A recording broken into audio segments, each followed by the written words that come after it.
I've got Mike Clegg here. Hey, Mike. Thank you so much for taking the time.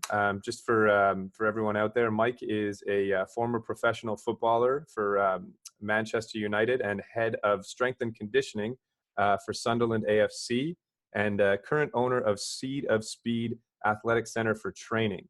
Now, I hope I got all that right, Mike, but feel free to correct me. No, that's all correct, Lou, and thank you for the opportunity to come onto the first podcast for NeuroTracker, and I'm looking forward to the conversation and just seeing where it takes us.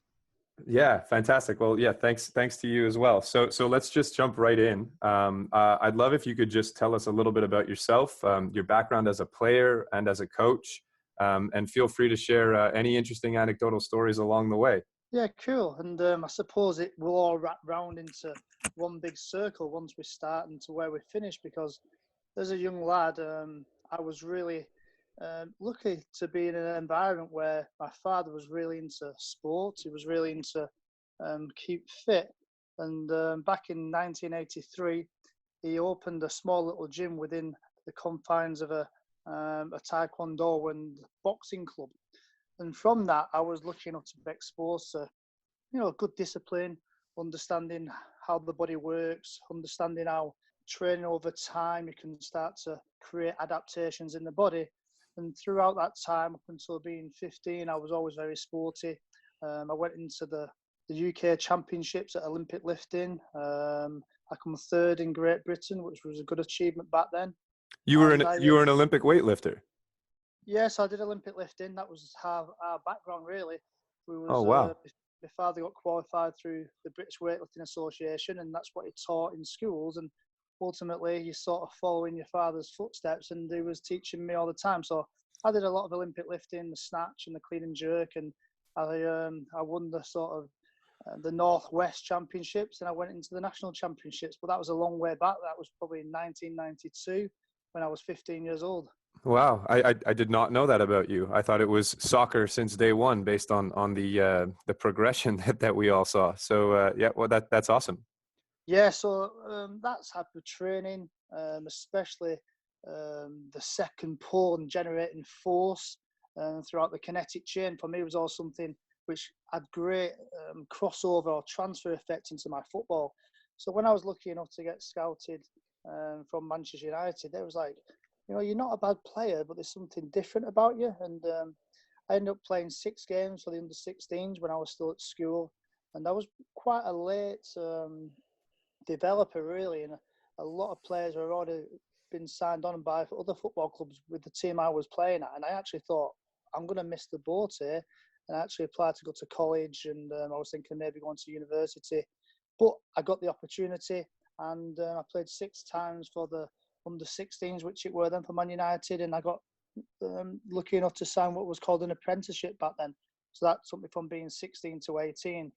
And throughout that time, being 16 to 18, I still trained with my dad. And back then, one of the keys, what really stood out to me, what links into the NeuroTracker further down, is my dad used to do a lot of speed training with me. But it wasn't so much the sense of speed training where you're working like with a sprint coach or working on technique. He did a lot of training where I was doing reactive training, and when I was doing this reactive training, he used to chuck in questions like, "What's 7 times 7? What's the capital of France?" And when I was doing this speed work, he also made me work my actual brain, so I was dual tasking. But when I went to Man United, I spent 2 years there in the academy. I was lucky enough to win the Youth Cup, which set me up to become a professional football player at Man United. And I ended up being there for 9 seasons. I was lucky enough to play in the first team under the managership of Alex Ferguson. And I was in the same team as the likes of David Beckham, Paul Scholes, and the class of 92. They were 2 years older than me. So it became a bit of a glass ceiling, but it was a great time to be there with a real good work ethic and an understanding of what is needed to be the best. And throughout that time, we won the championship many times, the Premier League, and we also won the Champions League in 1999. So it was an amazing time to be there. I've got so many stories. We probably can't fit it all into a small podcast. And, No, But no. And I'm sure that you have a ton, being in that level of elite company. So being that perhaps not everyone can, and you'll have to forgive the pun, bend it like Beckham.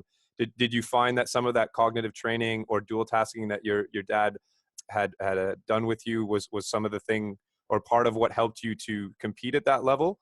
Given that you're obviously that not everyone can be a David Beckham. yeah, I mean, with them players, they were world class, and ultimately that's what they become. But for somebody like me, who was probably more a player who had good fundamentals, I mean, when it comes to the strength and power, that's what set me apart, and that's what gave me the added layer.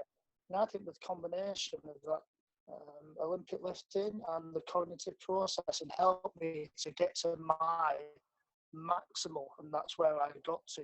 And I was never genetically blessed or skillful enough to kick on to really become a proper first team player, even though I played 25, 30 times for the first team and I was just older.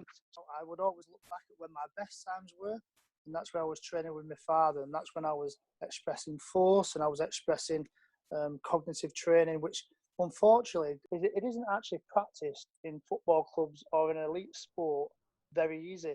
And that's why post my playing career, once I retired and I started working with my father again back in our gym where he was still at Man United, he actually decided, we need to think about something which is going to be new. And this is when we decided that cognitive training is something that needed to be added into the overall training plan of elite athletes. Absolutely. And you sort of jumped ahead into the next question I was going to ask. I just wanted to get an idea of how nowadays, either at Seed of Speed or at your dad's gym, how you're combining NeuroTracker training in an athletic setting. Yeah, so first of all, the basics of what we wanted to try to achieve, probably good 15 years ago now was, what is going to be the next wave of elite training and where's it going to come from? Coaching in the UK got much better. Strength and conditioning, sports science become something which was standard in most football teams. So me and my father spent a fair bit of time trying to understand what was going to be next on the curve. And we took it back to the roots when I was a child and the questions he did. And we used to do these boxing drills and where he used to ask me questions and cognitively challenge me. And then we started to think about how can we bring this process to a wider stream audience. And ultimately, my father had a brainwave. We actually went over to America watching baseball, watching American football. And we were trying to work out where does speed come from. And the father got in contact with Jocelyn Forbert, did some research, and he found out about the institute which he got over there in Canada. And he got a week off from Alex Ferguson. He went to see Alex Ferguson and said, boss, I think I've got something new for you. I think I've got something which might aid our players even more than what we got them already. And he went, Cleggy, do whatever you need. If you think it can bring something better to our team, you go and find it out and bring it back. So ultimately, my dad went over to Canada, met Jocelyn, discussed his idea. At that moment in time, I think Jocelyn was just working with maybe people had neurological issues regarding just even walking or being in an environment which they found difficult, and he was working with this NeuroTracker system. And my dad could see that there could be a sporting application to this, and ultimately they decided to bring this as a sporting arm of NeuroTracker, and they actually got the first unit over to Manchester United training ground in Carrington, and that was the start of our journey with the NeuroTracker system. Yeah, no. I mean, I've heard that story many times over. Actually, your father was in very many ways the genesis of the first sporting arm, as you mentioned. And to your point, that's what Jocelyn was doing. So he's, for anyone out there listening who might not know, Jocelyn Faubert is the founder of the NeuroTracker technology. And originally, what he was doing with it was, as you mentioned, working with neurodegenerative diseases. So people who were suffering those sorts of ailments. And very quickly, I suppose your father had the eye to realize that if you apply some of these same techniques to somebody in an athletic setting who's not necessarily impaired but still looking to improve, to get that little extra edge on the field, then there's absolutely an application for it. So, I mean, I think it's pretty obvious what happens when Manchester United approaches you and asks you to change what you're doing for them. You say yes. And what the great story about that is when he actually took it to Man United, it was a big curve system. It was quite elaborate, but we actually put the players through the system. And the correlation was fantastic, really, because what my dad thought intuitively actually came out with the results when he actually put them in the system. And he found that the players who were aware, the players who could see things clearer, or he intuitively thought that, the likes of Paul Scholes and the Roy Keanes and the Ruud van Nistelrooys, they actually come out top when it comes to the testing. Then some of the other players and the reserve team players and the players who didn't quite make it, they was actually further down on the scoreboard. So there's quite a decent correlation trying to work out, has this actually got any type of long-term development plans where we can start putting this into the reserve team and the youth team and the academy, where we can spot a young player who potentially has the neurological capability to be a first-team player, as long as we can still work on his skill and his speed and his strength and his power. Absolutely, and that's what sort of runs counterintuitively, I think, to some of the maybe more North American style scouting that goes on, where they just want to pick the biggest guy out there. When in fact, when you look at some of the other players, across some of the sports that are more popular over here, like the NBA, for example, you've got guys like Steph Curry who typically wouldn't get a second look from scouts because he's only 6'3", and the average height in the NBA is 6'8" now or something like that. But he's clearly got something, and I suppose maybe a proper opposite for him could be Messi, without trying to start any sort of cross-sport rivalries.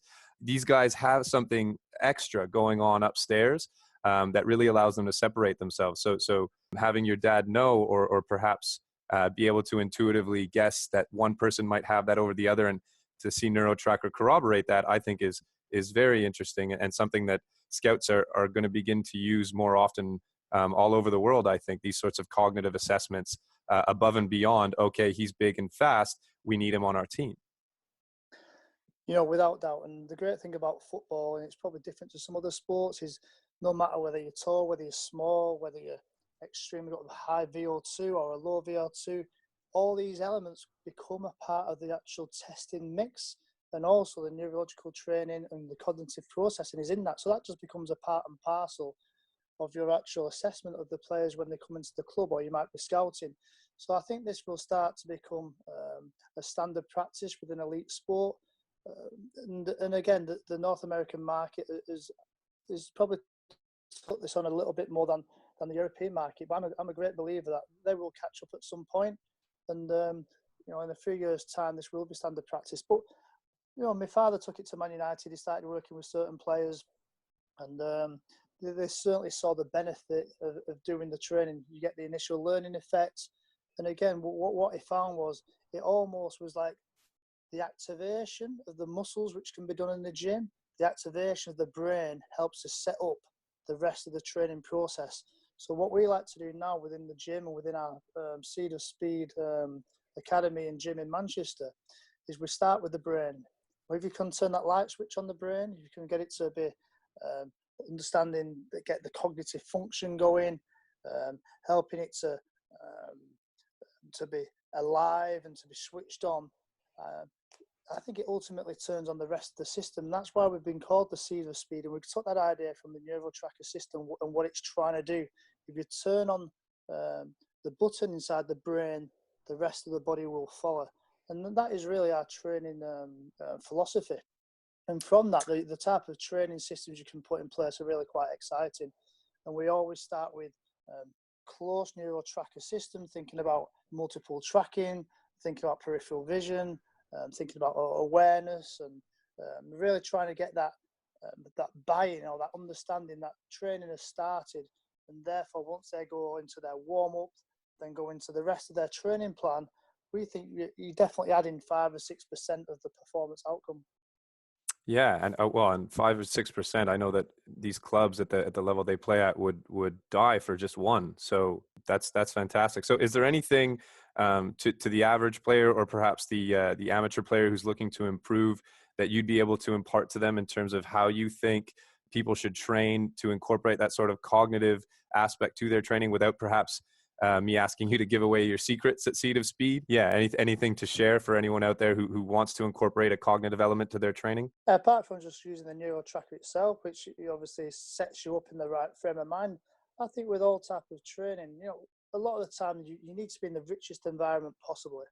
So you talk about training in a football sense or a soccer sense, that environment in itself is quite cognitively rich. You have multiple players, you have a ball, you talk and you're communicating. But when you break it down, like we do as strength and conditioning or sports scientists, into an actual running drill or work in the gym, I think you've got to try and become creative. You know, how do you make it so you're not just doing, say, 5 reps of a squat, and then you're doing nothing for 3 minutes to recover? How can you add elements of cognitive training within the rest? And because what you're trying to match up ultimately is, you know, the performance on the pitch, and you want to have some type of transfer from what you're doing in the gym to what you're doing on the court or the pitch. So a lot of the time, if people train in individual segments, so we'll do some injury prevention work, we'll do some posterior chain work, we'll do some strength work, we'll do some power work. So we're great believers in splicing these training elements together and ultimately adding in challenges cognitively, whether that's using lights, whether that's using some type of kinesthetic or some type of visual or auditory stimulation. And it's just to challenge the athlete that even when you're in the gym, keep the environment rich, because ultimately I think and we believe that helps you to get in the flow state more often. And once you're in the flow state, you've got a better chance of achieving higher levels of performance. Yeah, absolutely. So somewhat of a buffet of cognitive and sport related activity that you feel is relevant to the endeavor you're pursuing. So I'm happy you mentioned flow state. Do you think you could just talk a little bit about the concept of the flow state as well? Because that is huge, and perhaps not everyone knows about it. Yeah, again, it's very simple that when you're first trying to learn something, your frontal cortex is taking so much information, it becomes, you know, really difficult to do something natural. So there's a massive learning curve, and the processing within that is quite overloading. But as you get better and it becomes a secondary function, you almost become automatic. You can therefore add layers of technical difficulty. But once you get into the flow state, when you can do something with ease and you can be in flow, in other words, you can do things without even thinking, whether it's a sprinting with the ball, whether it's dribbling, or even whether it's a gym situation. Once you get into that flow state, everything becomes easier. The body almost becomes one with its environment. We know when we speak to the best players, whether that's been Ronaldo or whether that's been the likes of the players at Manchester United or some very top players at Sunderland, and you ask them, you know, what happened in that situation when you did something unbelievable, and they never quite know what happens. They talk about time slowing down or time speeding up, but ultimately they get into the right place at the right time, the ball arrives, and they execute the skill with absolute proficiency. If you try to say, break that down into a step-by-step function where you're using your brain, your frontal cortex to understand what you did, they will never be able to do it. They just, through practice, through endeavour, and through allowing it to become secondary in nature, that when they go into the pitch, they don't even know how it happened, and it happens. And ultimately, that's what all young players, amateur players, and professional players want to be in, because that is when you're at the best, when you're more efficient with the body and you can execute skill practice with efficiency without even knowing how or why it's happened. Absolutely. And I think that ties into almost the concept of being in a meditative state, or the overall concept of mindfulness. You know, I think there's a bit of a misrepresentation of what people think athletes are doing before a match, where, you know, people think that they've got their iPhone or their ear pods in and they're blasting their pump up songs so that they can get ready. But I think it's quite the opposite at the professional level, in that, and you can tell me if I'm wrong, but from what I've understood, these guys are grounding themselves. They're trying to get into the zone mentally so that they can access that state. And when you're really not thinking about, like you said, sprinting with the ball in front of you or something like that, you've got a lot more cognitive space or cognitive juices to use towards something that is perhaps additional, that would otherwise have been much more difficult, which allows you to excel and perform that much better. Yeah, I think certain athletes will definitely have that state where they want to bring themselves down and be in a calming state because they're getting too over excited or stimulated, and there'll be other players who need the music to stimulate themselves. So again, that's two different variables which work both ways. When you talk about mindfulness and you're talking about meditation, you know, I've been starting to do a lot of work with the NeuroTracker even within schools, and one of the big focus areas I've been trying to do is push on ADHD within schools and help children who really have learning deficits and issues regarding their own mental way of being, to try and help them to be in a relaxed state. And using the NeuroTracker has been the trigger point to help them to become more mindfulness and chilled out, so therefore they can perform better throughout the rest of the day. We've been doing a couple of pilot studies in the UK. Me and my friend Umesh, who's a teacher in a lot of primary schools and in senior schools, and this is a big project which we think is going to have a lot of legs, because the NeuroTracker, as much it is a tool that can be used for performance, we also feel it can really help out in the youth and the sort of attentional deficit areas, because unfortunately this is becoming a bigger and bigger issue in the Western world, especially, children suffering with all these neurological issues, and we're hoping that NeuroTracker can be one of the devices to help bridge that gap. Absolutely, and you've hit the nail on the head. It's funny that you mentioned that initiative, in that we actually have a product that's very recently been developed, that's designed specifically for students with these afflictions. Although you're very familiar, I'm sure, with our performance version, this has a user interface that's designed to work a little bit with a younger population, so it's a little bit friendlier. But you're absolutely right. This generation is one that sees a text message and then is on Facebook and then checks their email. There's not really many moments where they're focusing and honing their attention on one thing for a very long period of time, at least comparatively speaking to the generations that preceded them. So I think absolutely, and kudos to you for seeing the value of that potential crossover, because it's rampant in the younger generations. Absolutely. No, I totally agree. And again, I'm always looking for, when I was in high level sports, you're trying to help people perform to their highest level. What I'm doing now not at Sunderland, I'm trying to look at the wider public and think, through my education, through my experiences, how can I offer something to the wider general public which can really benefit from them, benefit to them. And that's a lot of the speeches and motivational talks I do. I go doing corporate wellness, at businesses, I go speaking at schools, and I try and relay their story of what I've done and the work with Alex Ferguson, Man United, and all the managers at Sunderland, the like of Sam Allardyce, who's become the England manager, with Roy Keane, with Dick Advocaat, who's been the national coach for Holland, and many, many others. And I've had great experiences seeing managers teach and tutor the students and the football players and the staff members in different ways. But I think engagement and understanding and education is a way which has got to be from the top down. Sometimes it's through governments, but it's got to be people who've been in the field. They understand what it's like to be at the high level, and how can we now disseminate this information to the wider public. And if I see opportunities for the NeuroTracker where that can fit in and help, 100% I'm telling people about it, because I think this is a product which can help many, many people in the wider community. Well, that's fantastic. And I mean, I definitely follow you on social, and I know that you very recently, was it Holland that you were in? I know you were asked to go somewhere a little bit further north from where you typically are, and feel free to correct me, but you went on a bit of a speaking tour recently of some kind, no? Yeah, well, I was lecturing. Yeah, so lecturing. Okay. So I've done a fair few different lectures. I've been down to a prestigious university called Middlesex University, where I did a keynote speech there. I've just been to Poland presenting on Olympic lifting and program design. I've done more recently just wrote a course which will be advertised. I'll be taking that around the world from sort of May, June, July onwards, which is strength and conditioning for soccer and for football.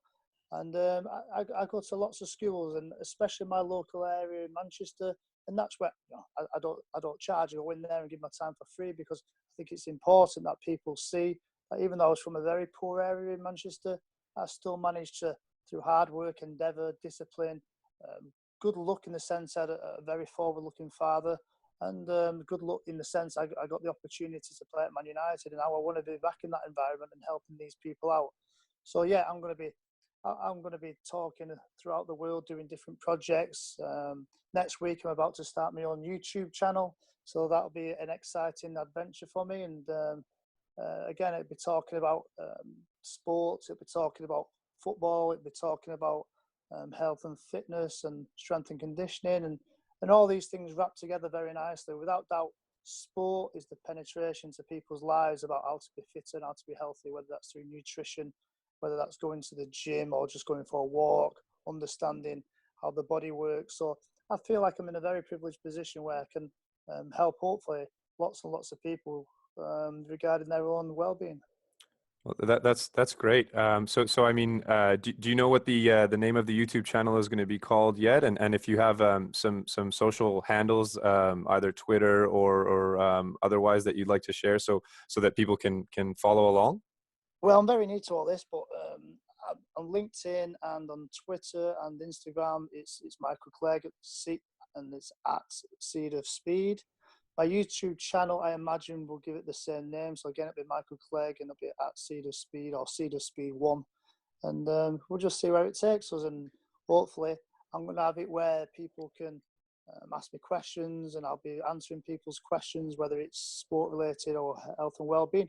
And who knows, in the future, I might talk about all different types of things. We'll probably get into that in a later date, but I'm very excited. It's something new. I'm definitely stepping out of my comfort zone. It's something which I don't really enjoy doing, but it's something which I think if I've got a voice, I've got an opinion, and I've got good information, why not do it? Absolutely. So, I mean, I know I'll be looking for the YouTube channel, and I mean, stepping out of your comfort zone sounds like something that your dad taught you about in terms of just the training approach when you were younger. So I think that's one of the best ways that we grow. And just to touch quickly on your point about finding a way to stay fit or to guide yourself by sport or through sport. I can't ever claim to say that I played at the same level that you did, but that's been something, a strong current for me in my life. You know, it's without sport and the camaraderie that you develop with teammates, that you can really develop, not only physically and staying fit mentally, but just across the board in terms of the social aspect that it delivers as well. Listen, all that to say, we've kind of run out of time, but I want to thank you so much, Mike, for taking the time, and I really look forward to maybe having you on again. No problem. Thank you very much, and I wish all the viewers all the best for 2019. It's been a pleasure to be on the podcast, and good luck. The pleasure was ours. So take care, Mike, and we'll talk again soon, I'm sure. Thank you.